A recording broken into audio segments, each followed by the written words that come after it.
Siempre que usa Ever este atril, como que me siento chaparro.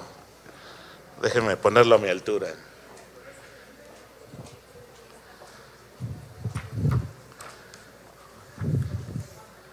Es que no sé qué les dan ahora, pero crecen mucho. Ever lo conocí cuando era muchachito. De repente se estiró muchísimo. Y así muchos de los chicos de la iglesia, el Señor nos ha permitido verlos crecer.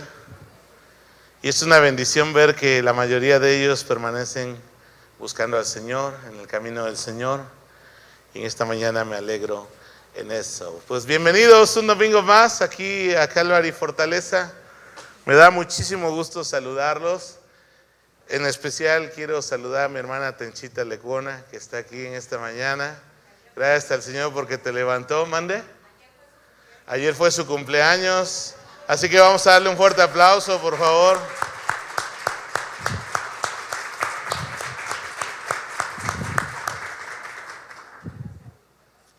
Iba yo a decir cuántos, pero no vaya a recibir una reprensión después de eso, ¿verdad? Acompáñame a orar.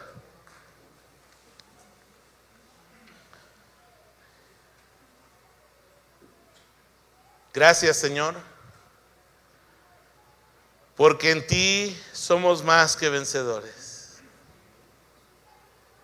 Gracias por tu cruz, porque en ella, Señor, tú restauraste todo el caos que el pecado trajo a la raza humana. Gracias, Señor, porque en la cruz de Cristo, ahí alcanzaste nuestro perdón, la reconciliación, nuestra justificación y la completa salvación que ahora tenemos en Cristo. Abre los ojos de nuestro alma, de nuestro espíritu, para que podamos comprender cabalmente la medida del amor que Cristo nos ha dado al morir en la cruz. En esta mañana, Padre, queremos que tu palabra nos hable al corazón. Que tu Santo Espíritu, Señor, dé claridad a nuestros pensamientos y que podamos, Señor, darnos cuenta las bendiciones que la cruz de Cristo trajo para cada uno de nosotros. A ti la gloria y la honra, Señor, hoy y siempre, en el nombre de Jesús. Amén. Muy bien, hermanos, pues estamos llegando al antepenúltimo capítulo del Evangelio de Juan. Creo que comenzamos en junio del año pasado a enseñar a Juan verso a verso, con sus respectivas pausas por distintos temas que van surgiendo. Pero hoy vamos a avanzar en el capítulo 19, así que abre tu Biblia en Juan capítulo 19, por favor. Juan capítulo 19. Si buscas tu Biblia, yo la tengo, mi corazón. Gracias. Juan capítulo 19, y hoy vamos a avanzar de los versículos del 17 al 30. Juan capítulo 19, versículos del 17 al 30. Bueno, antes de leer estos versículos, quiero ponerte poquito en contexto. Ha llegado la hora del Señor Jesús. Una hora que no es el producto de la casualidad, no es el plan B, no es que las cosas no salieron como Dios las había pensado.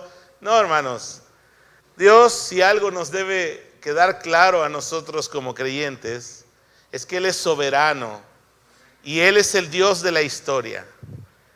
Eso no significa que cada cosa y cada detalle que ocurre en la vida es su plan perfecto. Más bien, Él, en medio de este mundo caótico y de maldición por causa del pecado, Él permite que ocurran muchas cosas que no son su voluntad perfecta.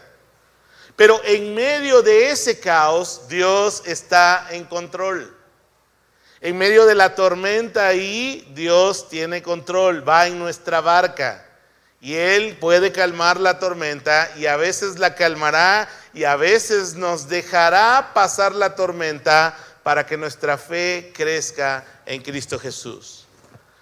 Así que, hermanos, Jesús ha llegado su hora. Él ya fue llevado en la madrugada del jueves, madrugada del viernes, de jueves para viernes, a la casa de Anás, a la casa de Caifás. Ha sido golpeado, ha sido abofeteado ahí, y ahora es llevado ante las autoridades romanas, ante Poncio Pilato. Él era el procurador romano que gobernaba sobre Judea. Y él, pues, le llevan los casos de delincuentes, de personas que son criminales, sediciosos.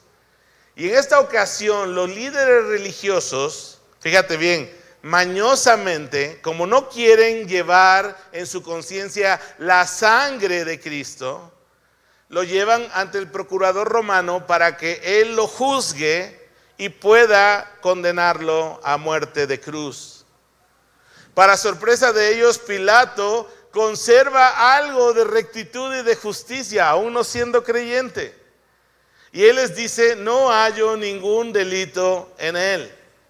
Y él 5 veces intenta liberar a Jesús para que no vaya a la cruz. Pero al final, como les comentaba en el streaming del jueves pasado, ellos, los líderes, mañosamente le hacen manita de puerco a Pilato. Y le dicen, mira, si tú lo sueltas, no eres amigo del César. Porque cualquiera que se declara rey comete el delito de alta traición. Porque el único rey, ¿quién era en aquel momento? Era el César.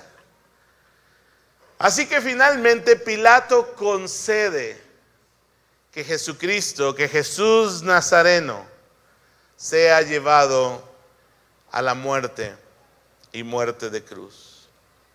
Así que Juan capítulo 19, por favor, versículo 17. Y cargando su cruz, y él cargando su cruz, salió al lugar llamado de la calavera, y en hebreo, Gólgota. Y allí le crucificaron. Y con él a otros 2, uno a cada lado, y Jesús en medio. Hermanos, Jesús fue llevado como un criminal al lugar de su crucifixión. La crucifixión en la cultura de Roma estaba reservada para los esclavos, para los delincuentes, llamémosle, de alto impacto, para los rebeldes, para los insurrectos al imperio romano. Y ellos acostumbraban llevar al condenado caminando hasta el lugar donde iba a ser crucificado. ¿De qué se trataba la crucifixión? Se trataba de dar una muerte muy pública a estas personas. Era una manera de que Roma mostraba su poder, y era la manera de decirle a todo el mundo que cualquiera que quisiera ponerse por encima de Roma era lo que le iba a acontecer. Incluso unos 100 años antes de la muerte de nuestro Señor Jesucristo, más o menos en el año 71 antes de Cristo, hubo una revuelta por un comandante griego que se llamó Espartaco. Él armó un ejército que se sublevó contra Roma. 3 años duró esa sublevación. Pero cuando al fin Roma logró apagar esa insurrección, Roma crucificó a 6,000 hombres para mostrarle a todo el mundo que nadie podía estar por encima de ellos. Dicen los historiadores que de Roma a un lugar que estaba como a unos 100 kilómetros al sur de Roma, había un camino que se conocía como la Vía Apia, era una de las principales calzadas romanas. En esa longitud fueron crucificando a distancias más o menos similares a tantos y tantos y tantos, hasta que dicen los historiadores que fueron aproximadamente 6,000 hombres que se habían levantado con Espartaco, que fueron crucificados. Entonces, hermanos, la crucifixión era una manera pública, muy pública, de poder sentenciar a los esclavos, a los insurrectos, a los criminales. La pena de muerte por crucifixión era uno de los castigos más crueles y humillantes que ha practicado la raza humana. Dicen los historiadores que probablemente tuvo su origen en Asiria, más o menos unos 7 siglos antes de Cristo. Y los imperios que le siguieron a Asiria fueron como tomando esa forma de ejecutar a quien querían ejecutar de una manera humillante, de una larga agonía, y que fuera un ejemplo público para todo el mundo. Y hermanos, a nuestro Señor Jesús, que no hubo engaño en su boca, que no hizo mal a nadie, a él que el mismo procurador romano dijo, no hallo ningún delito en él digno de muerte, a él lo llevaron a la calavera, al Gólgota, para padecer la pena de muerte y muerte de cruz. De hecho, el lugar de la calavera o el lugar del Gólgota, no se ponen de acuerdo los arqueólogos y los que dan tours allá en Jerusalén, dónde era exactamente. Se cree que era un lugar cercano a donde despachaba el procurador romano. Porque hasta eso, a los romanos les gustaba tener sitios ya específicos para crucifixiones. No era un lugar improvisado.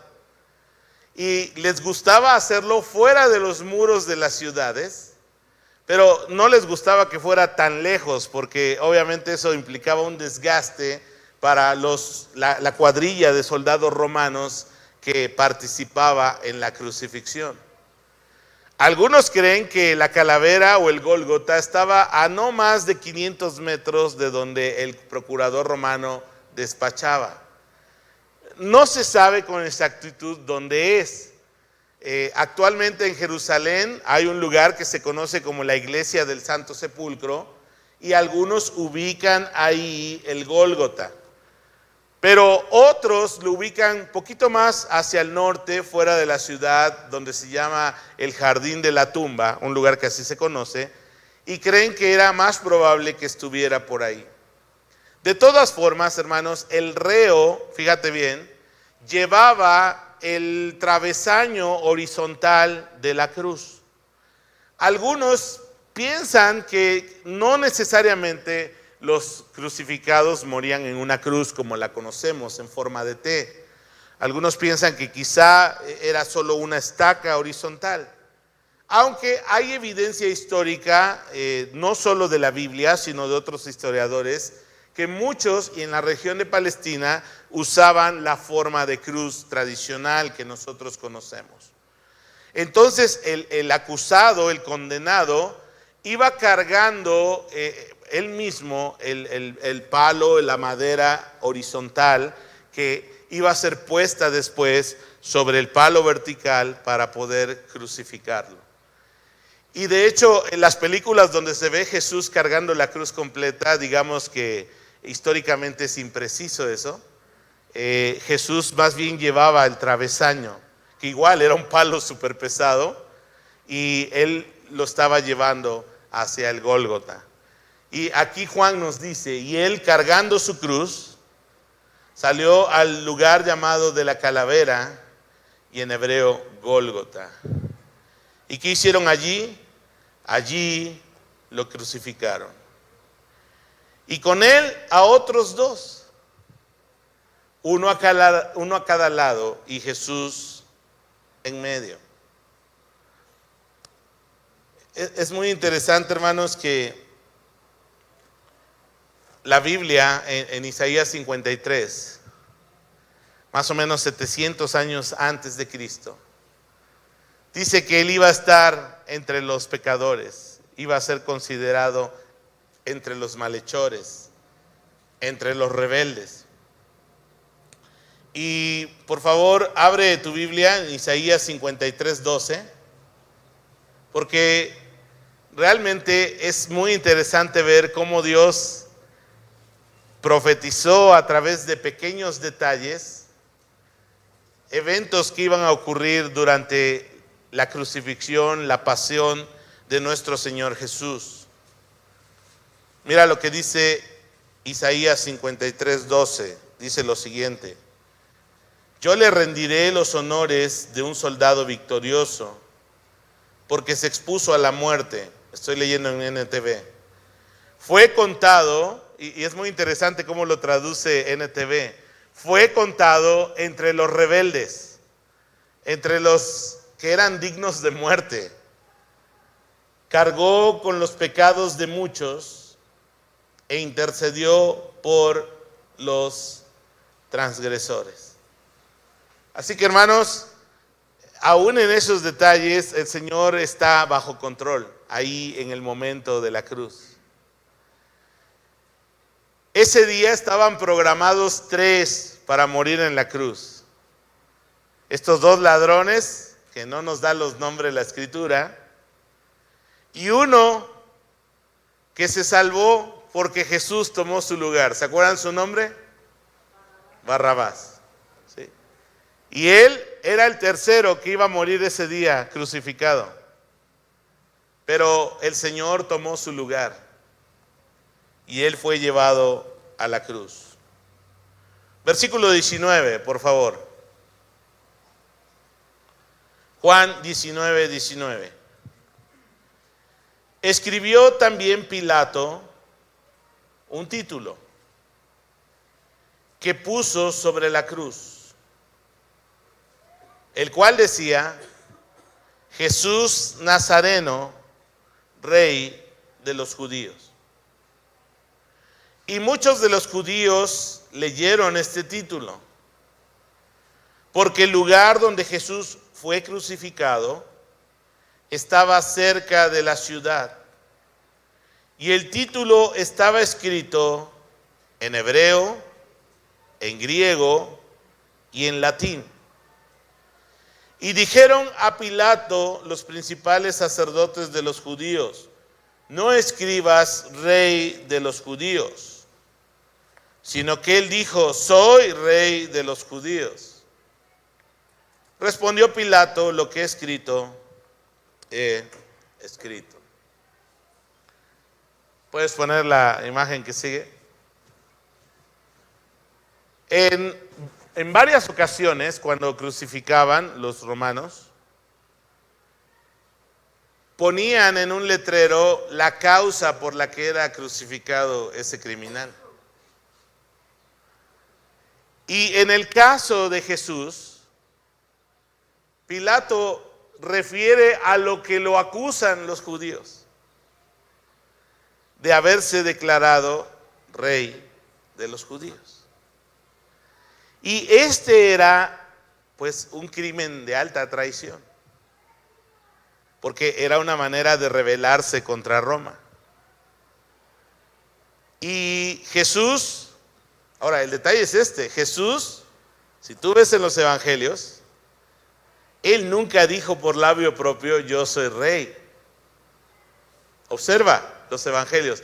No vas a encontrar un texto donde diga: yo soy el rey de Israel o yo soy el rey de los judíos. Por supuesto que él es rey.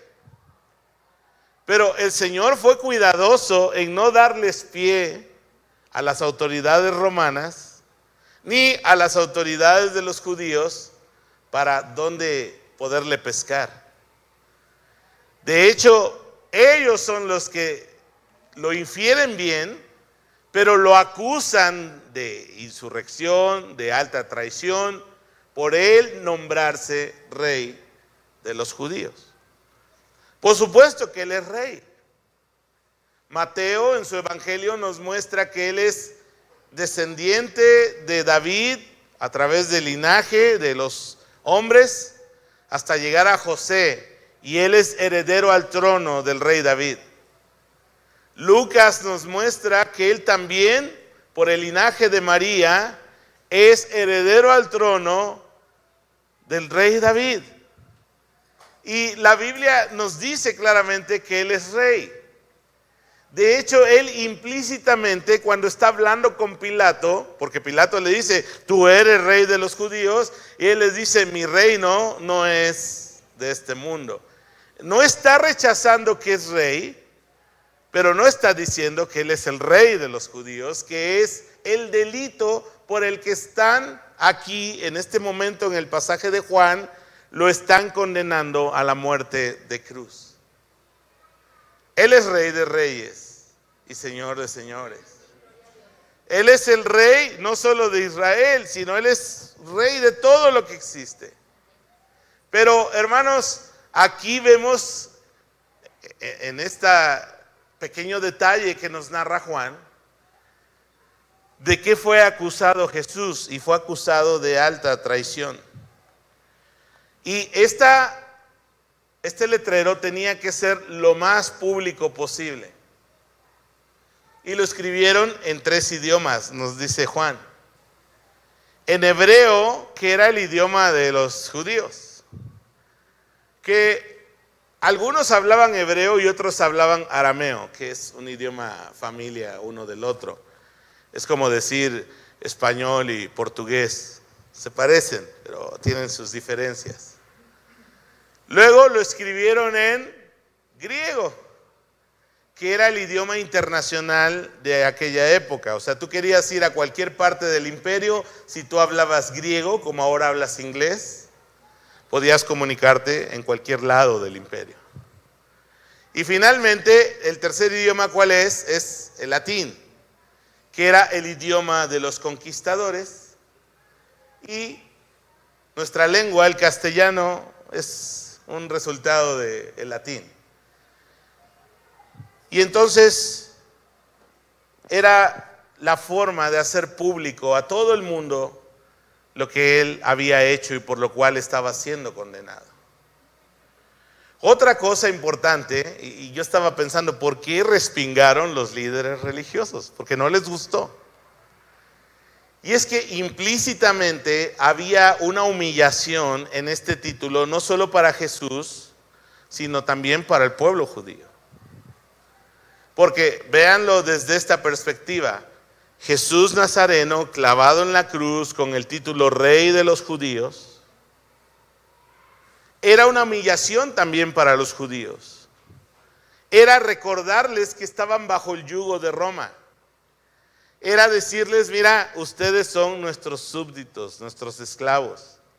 Y así va a terminar cualquiera que se proclame rey de los judíos. Era lo que Roma estaba diciendo. Por eso los judíos dicen, no le pongas rey de los judíos, sino que él dice que es rey de los judíos. Parece un detalle como muy insignificante, pero tiene esa connotación. De alguna manera Pilato, que no le importaba un bledo lo que estaba ocurriendo, o sea, él era un pagano, era romano, él le interesaba tener a la provincia en paz, porque por cierto era una provincia un poco revoltosa. Él está humillando así al pueblo de Israel. Versículo 23, por favor, Juan 19, 23. Cuando los soldados hubieron crucificado a Jesús, tomaron sus vestidos e hicieron 4 partes, una para cada soldado. Tomaron también su túnica, la cual era sin costura, de un solo tejido, de arriba abajo. Entonces dijeron entre sí, no la partamos, sino echemos suertes sobre de ella, a ver de quién será. Y miran la nota que nos agrega Juan. Esto fue para que se cumpliese la escritura que dice: repartieron entre sí mis vestidos y sobre mi ropa echaron suertes. Y así hicieron los soldados. Este es otro detalle, pues, que pudiera parecer menor, pero es un recordatorio nuevamente que Dios está bajo control. En el Salmo 22, 18, la palabra dice justamente eso. El Salmo 22 es conocido como un salmo mesiánico que describe de manera muy detallada varios de los sufrimientos de Cristo en el momento de ir a la cruz. Y el Salmo 22 dice eso: repartieron entre sí mis vestidos y sobre mi ropa echaron suertes. Porque miren, la humillación de la cruz era lo más que ellos podían hacer, lo hacían. Ponte a pensar por un momento. Cristo fue con Poncio Pilato. Recordarás que él lo castigó para ver si así podía liberarlo y que no fuera a la cruz. Le dio latigazos. El jueves te enseñaba en el streaming una imagen del látigo. Un látigo no muy largo, pero que terminaba con puntas de metal. Cada latigazo, las bolitas de metal como espinas, se enterraban en la piel de la espalda, del dorso, y desgarraban la piel, a tal grado que podían verse las costillas o algunos de los huesos del que era castigado con este látigo. Jesús fue castigado con este látigo, fue humillado con una corona de espinas, le fue puesto una tela color púrpura para burlarse de él, porque él decía que era rey, era el delito del que lo acusaban. Y no solo eso, lo golpeaban y lo bofetaban, dicen que le cubrían los ojos, dice otro evangelio, y le decían: profetiza, dinos a ver quién es quien te ha golpeado. Ahora el asunto es este, hermanos. Cuando iba un condenado a muerte a la cruz, lo desnudaban completamente. Así que cuando tú ves imágenes de la crucifixión donde ves a Jesús todavía como él, lo más probable es que murió desnudo a la vista de todos, ensangrentado, avergonzado, humillado públicamente, voluntariamente fue a ese castigo. Por eso la Biblia dice que, menospreciando el oprobio, fue a la cruz. Él sabía exactamente lo que iba a pasar. La Biblia ya lo había profetizado. Se sortearon la ropa, una túnica. Yo no sé si era buena, era mala, pero Dios hizo que se cumpliera la escritura. Y jugando dados, echando suertes, los soldados romanos, en lugar de partirlo en 4, porque normalmente eran 4 los encargados de ejecutar la crucifixión, ellos tomaron, uno de ellos ganó el vestido de Jesús, su túnica. Entonces, uno puede ver, hermanos, con qué detalle el Señor nos anticipó los sufrimientos de Cristo. Versículo 25, por favor.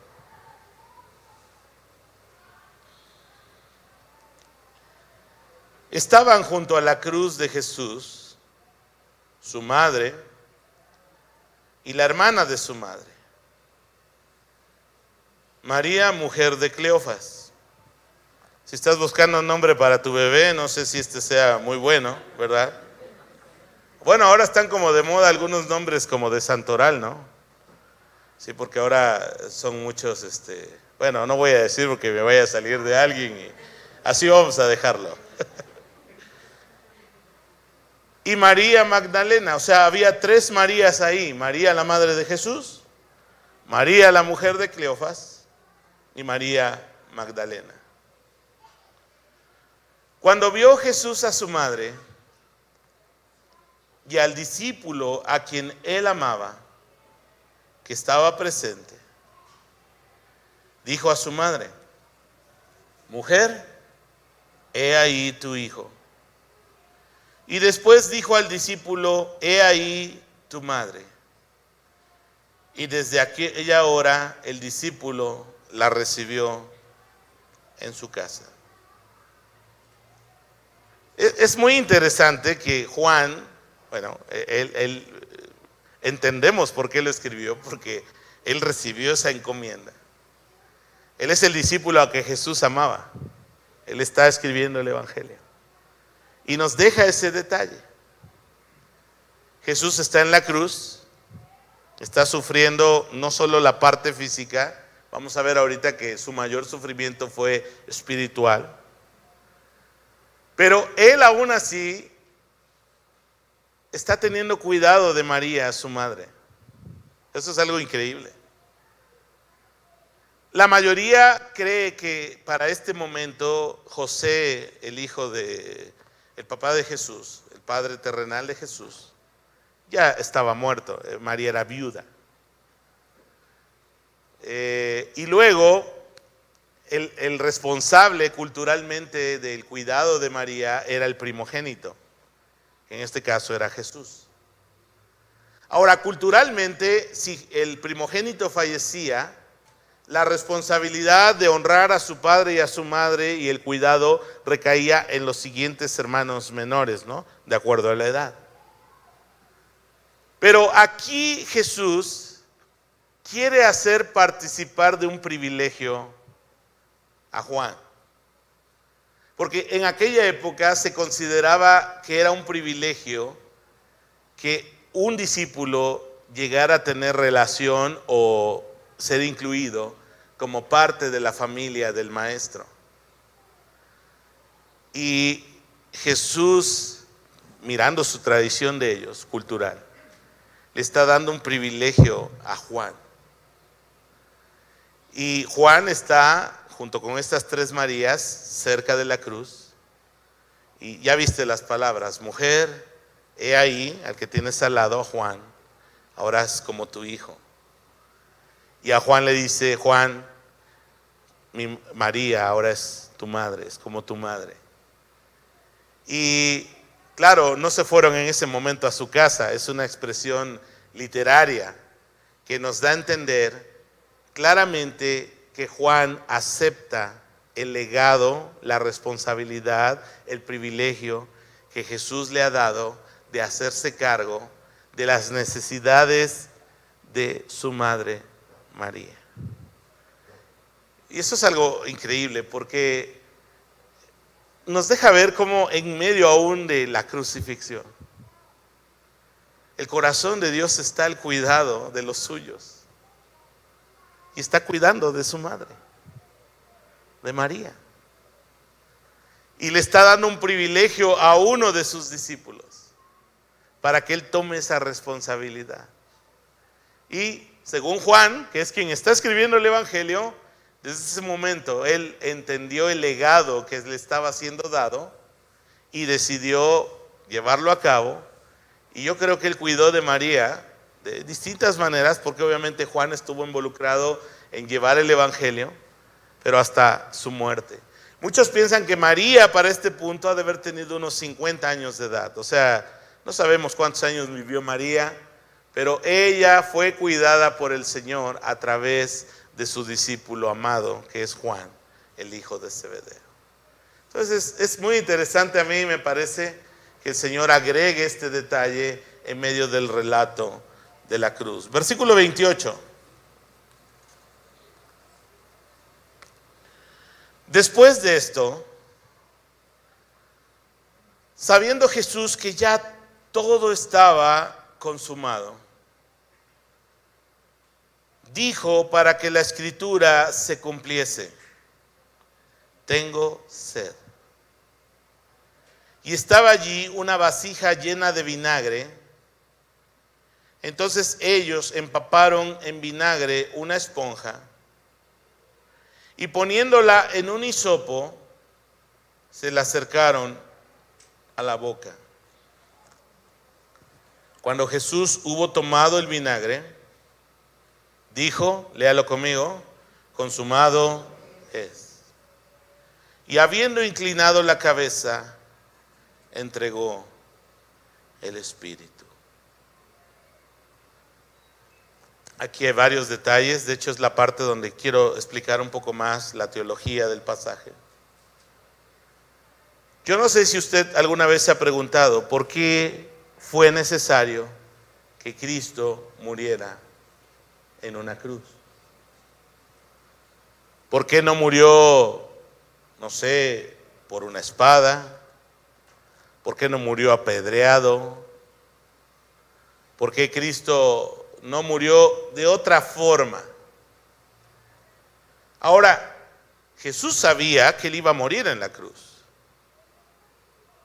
Cuando él platica con Nicodemo en Juan capítulo 3, le dice, porque así como la serpiente de bronce fue puesta en alto en el desierto, así es necesario que el Hijo del Hombre sea levantado. Ya estaba determinado, hermanos, que por lo menos en las muertes, las formas de morir de aquella época, Cristo iba a padecer la cruz. ¿Por qué era necesaria la cruz de Cristo? ¿Qué se ganó con ella? Hay mucha tela de dónde cortar en estos pasajes. Yo, por el tiempo y por no tener como demasiado en nuestra mente, me voy a enfocar en lo que la cruz de Cristo logró. En primer lugar, la cruz de Cristo logró nuestra reconciliación. Mira, Jesús nos sustituyó a todos nosotros en la cruz del Calvario. Él murió como un criminal, como un malhechor, porque murió en nuestro lugar, en tu lugar y en mi lugar. Todos nosotros, desde el estándar de Dios, su ley, somos pecadores. Y Él determinó que la paga del pecado, dígamelo usted, es muerte. Todos nosotros estamos condenados bajo el justo juicio de Dios. Porque no solo es que otros, Adán y Eva, transgredieron la ley. Nosotros mismos, hermanos, día a día transgredimos la ley de Dios y por lo tanto la pena que esa ley conlleva es aplicable a todos nosotros. Pero Cristo tomando nuestro lugar, siendo el sustituto que Dios provee, Él por eso muere como un criminal en su tiempo, como un malhechor.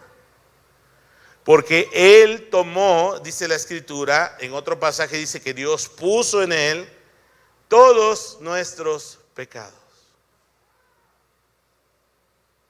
Él se ofreció voluntariamente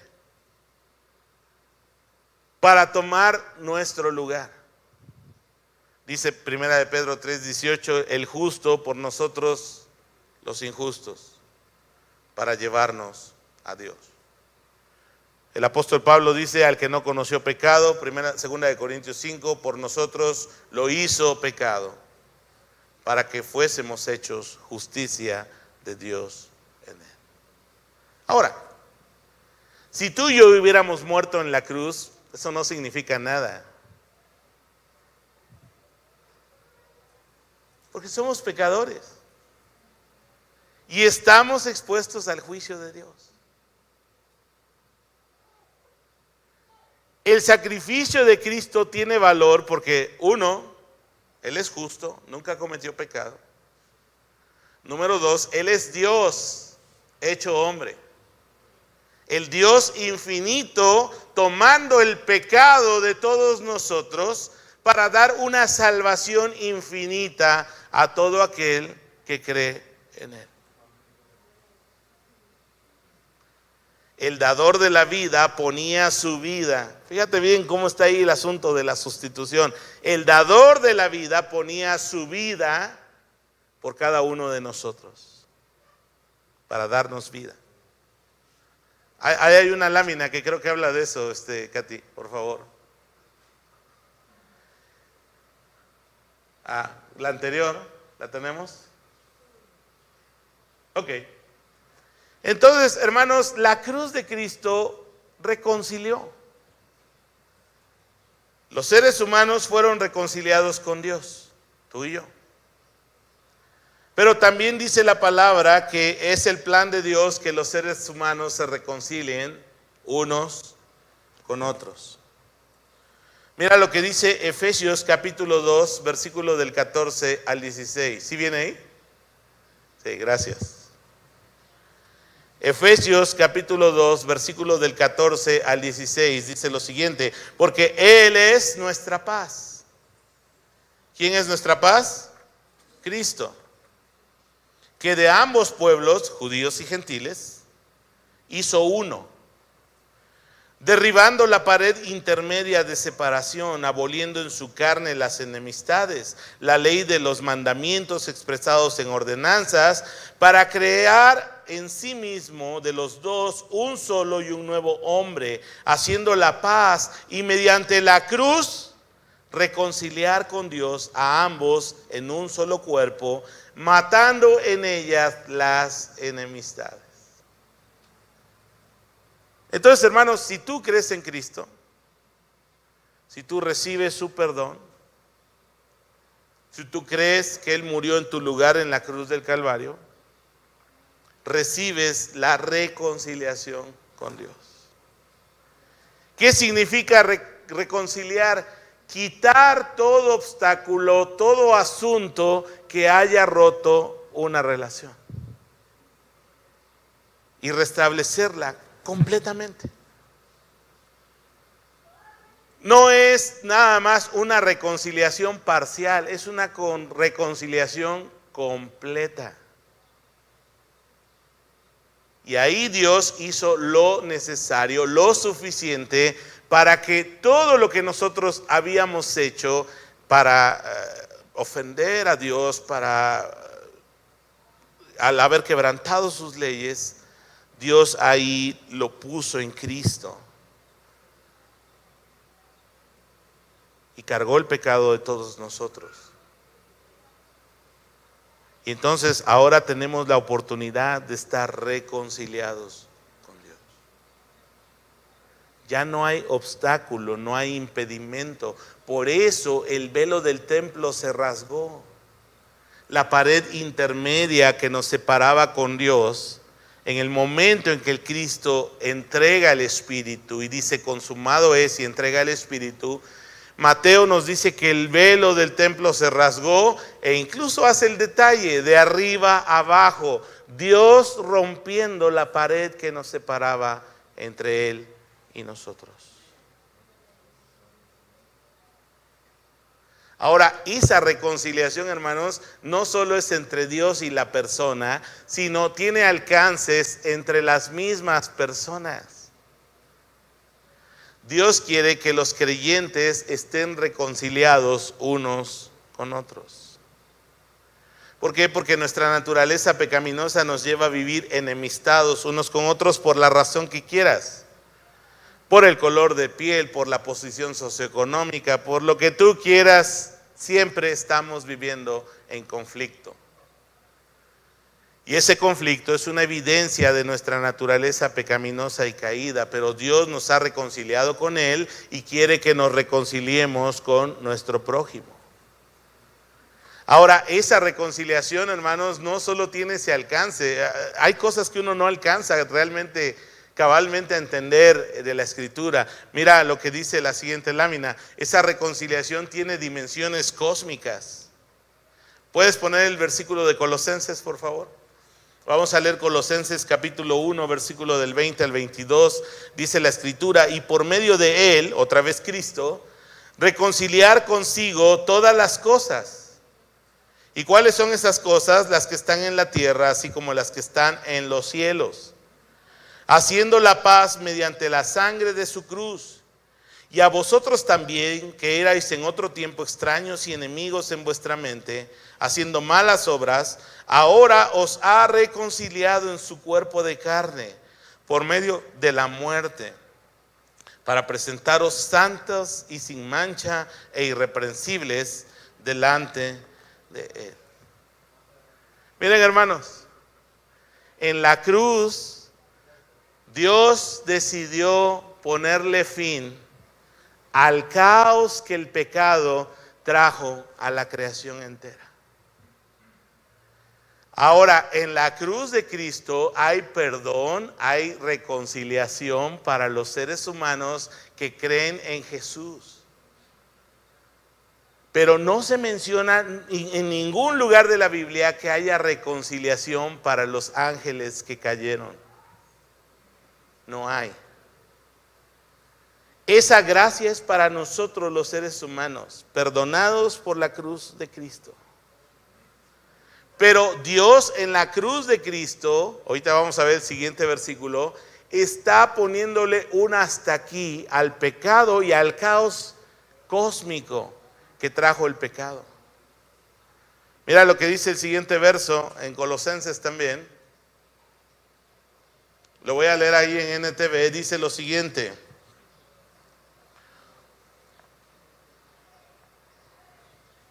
Él anuló el acta, la ley, con los cargos que había contra nosotros y la eliminó clavándola en la cruz. De esa manera, y subráyale ahí, desarmó a los gobernantes y a las autoridades espirituales y los avergonzó públicamente con su victoria sobre de ellos en la cruz. Mira, en la antigüedad, cuando un rey ganaba, tomaba preso al otro rey y a sus achichincles y los encadenaban. Y cuando el rey victorioso regresaba a su país o a su ciudad, hacían una procesión, un desfile triunfal. Y entonces el rey iba en su caballo o como fuera en aquel momento, pero llevaba a todos los prisioneros exhibiéndolos públicamente como derrotados. Y Pablo en este pasaje de Colosenses justo está usando esa figura militar. Y aun cuando Cristo estaba débil y muriendo en la cruz del Calvario, dice Pablo que justo es en ese momento cuando Él exhibe a toda la creación, a las huestes espirituales de maldad, como derrotadas ahí en la cruz del Calvario. Porque era ingenuo, déjeme decirlo así, para las huestes espirituales de maldad, fue ingenuo que ellos pensaran que podían matar al autor de la vida. Él tiene vida en sí mismo. Juan a través del Evangelio nos lo ha venido diciendo. En el capítulo 10 dijo, no me quitan la vida, yo tengo el poder para dar vida, tengo el poder para tomar mi vida y ponerla, y tengo el poder para volverla a tomar. Por eso Él es capaz de dar vida a todo aquel que en Él cree. Y hermanos, cuando Cristo murió en la cruz, humillado, lastimado, Él ahí está ganando nuestra victoria. Y la evidencia de eso, hermanos, es que Él no va a quedar en la cruz, Él se va a levantar. Y va a tomar el lugar de mayor honor a la diestra del Padre para decirnos, ya triunfé, ya gané. Soy el rey victorioso que estoy exhibiendo a toda esta bola de derrotados en este desfile triunfal. Ahora, eso tiene implicaciones para nosotros, hermanos. No vivamos como derrotados. somos victoriosos. En Él. Sin Él no somos nada. Pero en Él somos victoriosos, hermanos. En Él está garantizado nuestro perdón, nuestra justificación, nuestra reconciliación. Somos herederos del reino de Dios.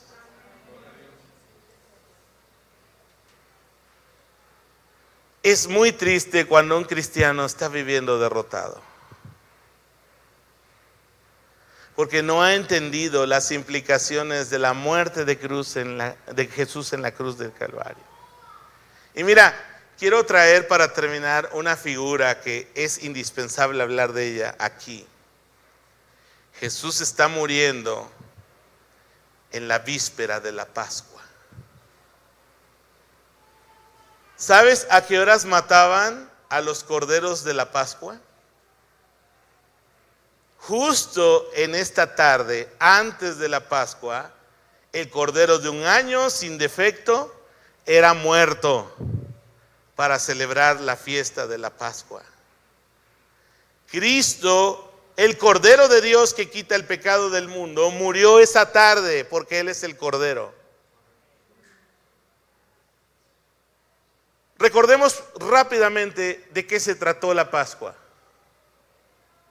Dios, el juez de todas las naciones y de todos los hombres, decide ejecutar un juicio sobre Egipto.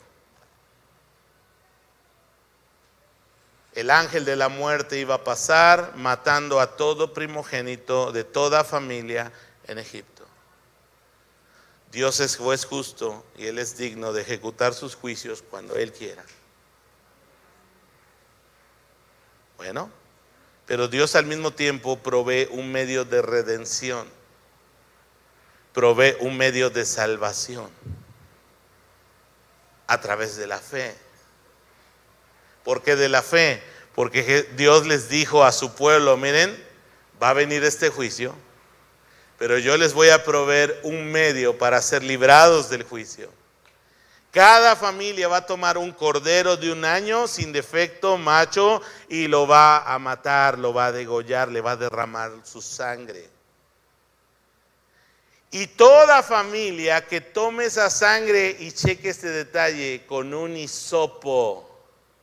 El hisopo era una planta varejonuda, larga, que se da en aquella región del mundo. Y con ese hisopo iban a tomar la sangre del cordero pascual, iban a aplicarla en los dinteles de la puerta. Y toda familia que estaba cubierta por la sangre del cordero de la Pascua, ¿qué iba a pasar? No iban a padecer el juicio de Dios. Entonces Dios mismo es el juez, pero Dios mismo da el camino de salvación. Pero era necesario un acto de fe. ¿Cuál era el acto de fe? Aplicar la sangre en los dinteles de la puerta. No salir esa noche fuera de los dinteles de la puerta. Y finalmente iban a tener salvación. Lo mismo sucede con el Señor Jesús, hermanos. Él es el Cordero de Dios que quita el pecado del mundo. Dios ha determinado un juicio para todos los seres humanos según sus obras. Y ya sabemos el resultado del juicio. Somos declarados culpables. Si tienes duda, checa los 10 mandamientos. Bueno, no cheques 10 porque a lo mejor si no crees en Dios podemos quitar los 4 de arriba. Pero checa los últimos 6. No matarás, no dirás falso testimonio, no codiciarás las cosas de tu prójimo, etc. Ve esos 6 mandamientos y compara tu ética de vida con esos 6 mandamientos y indefectiblemente hemos transgredido la ley de Dios. Bueno, finalmente, hermanos, entonces Cristo muere en la cruz del Calvario. Él es el Cordero que derramó su sangre sin defecto. ¿Y dónde está el acto de fe? La sangre aplicada en la vida de cada persona que cree en Él. Por eso es necesario, el único requisito para poder tener esta salvación es creer en Él. Porque entonces el sacrificio de Cristo, que fue dado por todo el mundo, Él murió por los pecados de todos los hombres, pero se aplica de manera eficaz ¿en quiénes? En aquellos que creen en Él. De nada te sirve estar cerca, de nada te sirve escuchar, de nada te sirve. Tienes que aplicar esa sangre en los dinteles de la puerta de tu vida a través de la fe en Cristo Jesús. Y entonces, cuando Cristo estaba en la cruz del Calvario, Él derrama su sangre y dice: todo está consumado. Todo está hecho. No hay nada más que añadirle a lo que Él hizo en la cruz del Calvario, hermanos. Solo debemos nosotros creer. Por eso Juan ha dicho: para que todo aquel que en Él cree no se pierda, mas tenga vida eterna. Y esa es la bendición del Evangelio. Esas son las bendiciones de la cruz. Donde el mundo ve derrota, hay victoria. Donde el mundo solo ve dolor, hay sanidad, hay nueva vida. Donde las personas ven muerte, Dios ha dado vida a todo aquel que en Él cree. Así que en esta mañana vamos a terminar con esto, y cierra tus ojos, vamos a orar. Y quiero animarte a que puedas en esta mañana, en una oración personal, adorar a Cristo y darle gracias por lo que Él ha hecho por ti en la cruz. Si en esta mañana tú te das cuenta que no has realmente aplicado la sangre en los dinteles de la puerta de tu vida, hoy es el día de salvación.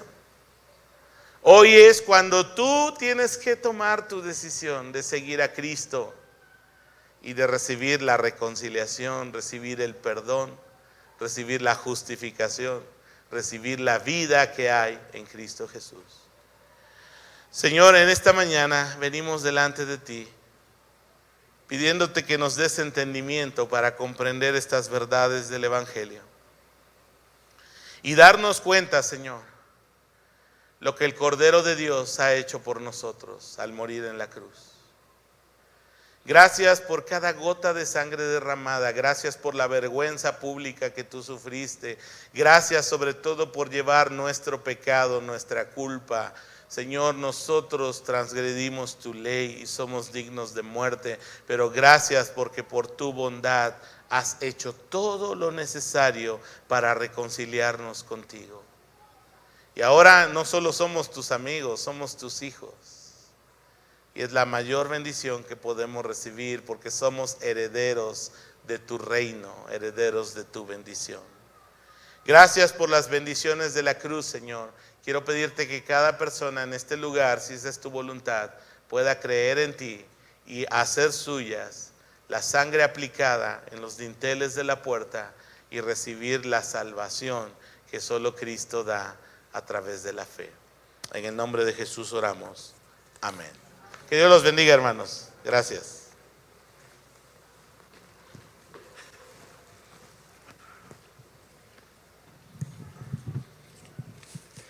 Amén. Muchas gracias por la palabra que hemos recibido. Les pido que la llevemos en nuestro corazón. Y bueno, en lo que damos los anuncios, voy a pedirle a los que van a recoger los diezmos y las ofrendas que puedan pasar acá al frente, por favor. Vale, entonces vayan preparando ahí su ofrenda y vamos a hacer una pequeña oración. Les pido que cierren sus ojos. Señor Jesús, gracias por tu provisión esta semana. Gracias porque no nos ha faltado nada, Señor. En agradecimiento te damos lo mejor de lo que tú nos has dado, Padre Santo, y traemos nuestras ofrendas ante ti. En el nombre de Jesús, amén. Entonces pueden pasar. Y en lo que pasan les vamos a recordar unas pequeñas cosas. Martes, noche de oración a las 7:30 aquí en San José. El sábado 21 de mayo hay reunión de varones a las 6 p.m. ¿Esta va a ser aquí también o allá en el Marqués? Va a ser aquí, ¿verdad? Sí. Ok, vale. Y les recordamos la canasta del amor todos los domingos. Lo que tengan de despensa, si quieren traer algo especial, no perecedero, lo podemos colocar aquí, ¿vale? Entonces, ¿qué es? Martes, ¿qué va a ser? 7:30, noche de oración. ¿Dónde? Aquí, perfecto. 21 de mayo, reunión de varones, ¿sale? A las 6 de la tarde. Entonces, no sé si tengan algún otro anuncio que falte. Si no es así, les voy a pedir que cierren sus ojos y vamos a orar para despedirnos. Señor Jesús, gracias por este tiempo que nos has permitido estar juntos. Gracias porque escuchamos tu palabra. Gracias porque exaltamos tu nombre, Señor. Ahora te pido que nos lleves en paz a nuestro hogar. Te pido que nos permitas pasar una tarde placentera en familia, que podamos descansar y que toda la semana no olvidemos tu palabra, Señor. En el nombre de Jesús, amén. Bueno, pues estamos despedidos. Muchas gracias. Dios los bendiga. Hasta luego.